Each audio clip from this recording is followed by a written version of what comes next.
salut sama gars mi sportif inconditionnel di football ñu ngi leen di nuyu di leen jaajëfalaat di leen dalalaat ak jàmm seen chaîne bi di C5 Info di leen dalal jàmm seen xibaar yu mujj ñeel tàggat yaram di ko jagleel exclusivement mercato mais balaa loolu d'abord bu dee gan nga ci page je t'invite à ce que nga abonné wu nga activer cloche de notification bi pour bañ a rater benn vidéo ci vidéo yi ñu dugal aussi mën nga def sa réaction ci commentaire yi gars abonné leen ngeen like vidéo yi c'est vraiment hyper important pour nous comme ni ngeen ko xamee en moins de 48 heures moo des ci li nga xamante ni bi mooy mercato bi avant que mercato bi di tëj ay buntam nekk yenn ci ay équipe forcément di leen buuxante nag pour renforcer seen i équipe ñenn ci ay équipe aussi dinañ def lépp lu ñu mën nag pour libérer seen i indésirable ñu dem soit en transfert soit ci li nga xamante ne bi mooy ay prêt aussi am na yenn dossier surprise yoo xamante ne bi amandi nañ ko fi comme ce transfert de ko nga xamante mooy João Cancelo bi nga xamante ni bi bett na ñëpp foofu ca Bayern Munich dinañ si dellu si kanam bala ñu ñëw ci mercato bi d'abord dañuy wax ci cette grande affiche bi nga xamante ne bi mooy profilé wu entre le Real de Madrid ak le Barcelone comme ni ko ñu bëri doon ñaanee comme ni ko ñu bëri bëggee woona parce que comme ni ma leen ko waxee toujours du ñu doyal mukk ci Real Madrid Barcelone classico ñu ko doon am plus de 10 fois ci saison bi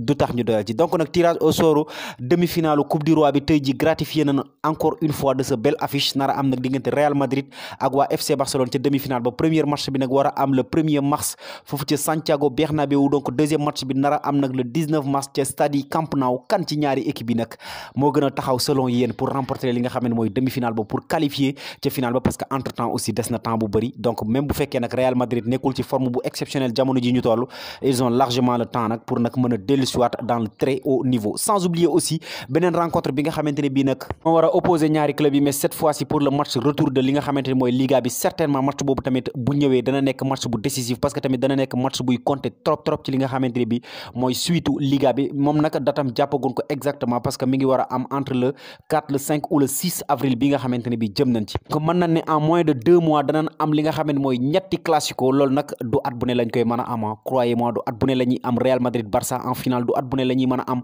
Real Madrid Barça en demi-finale coupe du roi vraiment donc ren année bu exceptionnelle la foofu nga xam ne mooy ci championnat bu Espagne mais tamit dañuy jàll ci li nga xam ne mooy mercato bi comme ni ma leen ko waxee sànq ak ce transfert surprise de kooku nga xam ne mooy João Cancelo autant pour moi foofu nga xam ne mooy ca Bayern Munich pour rappel nag le latéral international portugais nag moom ma nga foofu nga xamante ne bi mooy ca Manchester City mais instant bii nag buñ sukkandikoo ci kooku di Fabrizio Romano mais aussi média anglais boobu di The Athletic moom kooku nga xam ne mooy Guardiola kat dafa am ay problème yu sew sewaan yu am moom ak kooku nga xamante ni mooy João Cancelo ba tax na daal mu précipité li nga xam ne mooy départ am comme ni ngeen ko xamee kenn yaakaarutoon ne João Cancelo dina jóge foofu ca Manchester City au début du mercato kuñ ko waxoon nit doo ko mën a gëm mais instant bi moom dafa mel ni nag buñ sukkandikoo ci kooku di Fabrizio Romano nag l'accord semble plus que possible instant bi ñu toll nag li des rek mooy ñu signer li nga xamante ni bi mooy accord yi mi ngi nekk nag benn prêt avec option d'achat boo xamante ne bi prix ba nag xamagun exactement ci ñaata lay toll mais option d'achat obligatoire maanaam daal bu prêt bi jeexee ñoom ñooñu di waa Bayern dañ koy daal di jënd nag par la force donc ami sportif inconditionnel du football dama fay jaare posé waale leen sama question du jour est-ce que c'est une bonne idée pour Manchester City mu bàyyi João Cancelo mu dem foofu nga xamante ne bii nag mooy ca Bayern Munich tout en sachant que nag prochaine Ligue des Champions bi war nañu am ñooñu di waa Leipzig bien évidemment est-ce que c'est une bonne idée pour kooku nga xamante ne bii mooy João Cancelo mu jóge City instant bi mu toll dem foofu ca Bayern Munich réponse dans les commentaires ci ñaari questions yëpp donc nag comme ni ngeen ko xamee comme ni mu leen ko waxee sànq mercato bi léegi mu tëj ay buntam te équipe boobu di Chelsea tamit mi ngi def lépp lu mu mën mi ngi efforcé wu d'ailleurs sax tey jii journaux portugais yëpp moom lañ xëyee que nag Chelsea def na dernière offre am concernant kooku nga xamante ne bi nag mooy Enzo Fernandez moom Enzo Fernandez nag daanaka mën na ne feuilleton bi depuis début mercato bi la durée ba li nga xamante ne bi ni la mercato bi di jeexee chaque jour ay nouvelles yu bees génn ci mais tey jii nag selon l'homme bi nga xamante ne bii nag moo gën a fiable ci en cas de mercato en matière de mercato muy nag Fabrizio Romano ñooñu di waa Chelsea nag ñi ngi préparé benn offre bu 120 millions d'euros pour kooku nga xamante ne bi mooy Enzo Fernandez et cette fois-ci ce sera la dernière mooy nekk nag dernière offre bi donc nag ñooñu di Lisboète yi nag moom dañuy di am le choix entre accepter offre Chelsea bi wala boog garder seen pépite boobu nga xamante ne bi mooy Enzo Fernandez d'ailleurs comme ni ngeen ko gisee ci image yi muy Abola muy Record muy Ojogo journaux portugais yëpp moom lañ xëyee mi sportif inconditionnel du football foofu nag sama remarque laa fiy joxe dama seetlu carrément que ne nag ñooñu di waa Chelsea instant bi ñu toll recruter nañ sur tous les plans tey boo xoolee am nañ ñaari gardien de très haut niveau recruter nañ au niveau de la défense tey mën nga ne peut-être Chelsea nekkut en forme certainement mais défense bu baax des hommes de qualité la fa am au niveau des latéraux aussi recruter na fa wax dëgg yàlla ay latéraux yu baax instant bii nii milieu de terrain bi intact les excentrés intact mais ba léegi nag gisaguma Chelsea mu recruter benn attaquant pointe de très haut niveau ami sportif inconditionnel du football boo jaayee joueur bu ci mel ni Lukaku ñëw na parce que réussir te génne nga ko il va falloir impérativement que numériquement nga remplacer ko selon vous nag est-ce que ce ne serait pas mieux pour ñooñu di waa Chelsea nag ñu recruter ji benn attaquant de très haut niveau au lieu de recruter benn milieu de terrain boo xamante ne bi am nan profil boo xamante ne bi méngoo na ak moom 2 wala 3 jours de très haut niveau ci club bi, ou bien nag kooku di Enzo Fernandez mooy bonne piste bi là moom man je crois que ne nag ñooñu di waa Chelsea dañu dem war a recruter ji benn attaquant de très haut niveau, parce que gis nañ bu baax a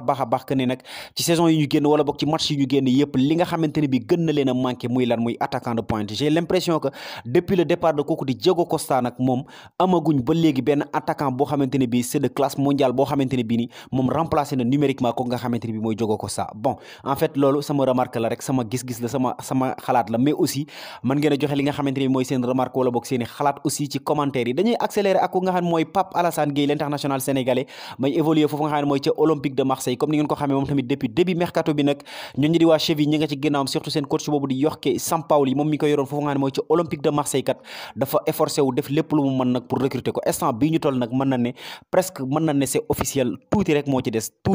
des donc pour ko nga xam ne mooy Pape Alassane Gueye rejoindre ñooñu di waa Séville foofu nga xam ne mooy ca championnat espagnol ba. D'ailleurs sax instant bii may wax ak yéen ma nga foofu nga xam ne mooy ca Espagne nag pour passer li nga xamante ne bi mooy visite médicale am. Donc on est à quelques heures de la signature de kooku di Pape Alassane Gueye. Là aussi dama leen di laaj amis sportifs inconditionnels de football, est-ce que c'est un bon choix pour nag suñu international sénégalais bi? Réponse dans les commentaires. À moins de 48 heures de la fin du mercato aussi ñooñu di waa Paris Saint-Germain ñi ngi poussé aussi pour recruter ki nga xamante ne bi mooy Milan Skriniar. D'ailleurs sax tey jii journal boobu nga xam ne mooy la Gazzetta dello Sport nag moom la xëy ci xëtu njëkk ne kaam comme pour dire que nag ñooñu di waa Milan, Inter de Milan nag posé nañ une ultimatum de 24 heures nag à ñooñu di waa Paris Saint-Germain pour nag mën leen a libérer ko nga xamante ne bi nag mooy Milan Skriniar. Bu ko moyee nag ci dernier instant yi ñoom duñ négocier. Ñooñu di waa Paris Saint-Germain nag pour le moment ñoom tamit bëgg nañoo jënd kooku di Milan Skriniar, même bu fekkee nag moom joueur bi wax na carrément que ne am na accord de principe ak ñooñu di waa Paris Saint-Germain et que nag desul lu dut nag ci ñaari club yi ñu trouver li nga xam ne mooy point d'entente. Ñoom waa Paris la ñu bëgg moom mooy bañ koo bàyyi ba contrat am jeex pour ñu dem nag jëli ko, mais aussi ñu jël ko ci mercato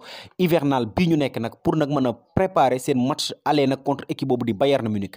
Mais nag ñooñu di waa Inter Milan nag dañoo jugé que ne nag prix ba nga xamante ne bi Paris Saint-Germain kat fay na leen ko dafa tuuti trop, muy nag 15 millions d'euros, ñoom ña ngay réclamer luy toll ci 20 millions d'euros. Donc nag plus que 5 millions d'euros sépare li nga xamante ne bi mooy Paris Saint-Germain ak ñooñu di waa Inter de Milan pour le défenseur international slovaque boobu di Milan Skriniar. Reste à savoir nag fan la dossier bi di mujjee, ndax kooku di Milan Skriniar dafay daal di toog ba saison bi jeex muy doog a dem, wala boog ndax dafay daal di dem ci mercato hivernal bi. Loolu moom danaan ci xam dara fii ak 48 heures. Enfin dañuy intéressé yu ci FC Barcelone bala ñuy ñëw ci seen mercato d'abord ndax am nañ fa benn info, mais tamit dañuy wax ci ko nga xam ne mooy kaawu Ousmane Dembélé moom mi nga xamante ne bi nag ci dynamique bu exceptionnel la ne woon, c'est l'homme en forme ki nga xamante ne bi moo ëpp danger instant bii nii ci FC Barcelone. Jamono ji nag dafa blessé comme ni ngeen ko xamee ci seen match ba la ñu génn ñoom ak Girone nag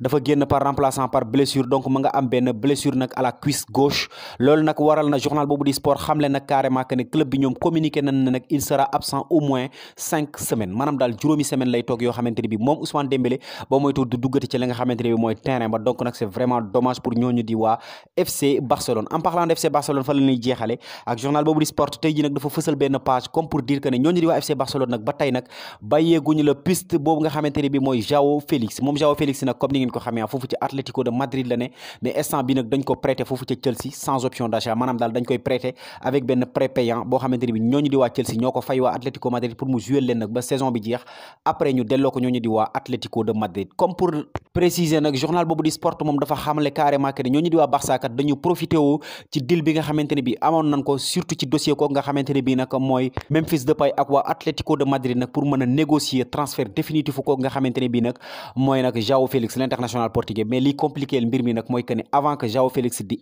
débarquer foofu ca Londres ca Chelsea moom dafa prolonger contrat am ak ñooñu di Colchoneros yi. Donc nag loolu mooy compliqué loo mbir yi, parce que tout en sachant que nag ñooñu di waa Atlético ñi ngi doon laaj entre 140 et 150 millions d'euros, alors que nag ñaari at dong moo ko fa dese woon. Instant bi imaginez qu'il lui reste 4 ans de contrat, ñaata la ñu war a laaj. Mais en tout cas peu importe la situation, peu importe prix bi nga xamante ne bi ñooñu di waa Atlético ñi ngi koy laaj, journal bi mi ngi ñuy xamal que ne Barça kat pare na nag pour aligner wu ci li nga xamante ne bi mooy mercato bi. Amis sportifs inconditionnels du football, c'était tout pour aujourd'hui. di leen chaîne seen C5 Info di la wax toujours ne bu dee gàtt nga ci page mën nga abonné nga activer cloche de notification bi pour bañ a rater benn vidéo ci vidéo yi ñu dugal. Aussi mën nga def sa réaction ci commentaire yi gars, abonné leen ngeen like vidéo yi, c'est vraiment hyper important pour nous. Merci et à très bientôt.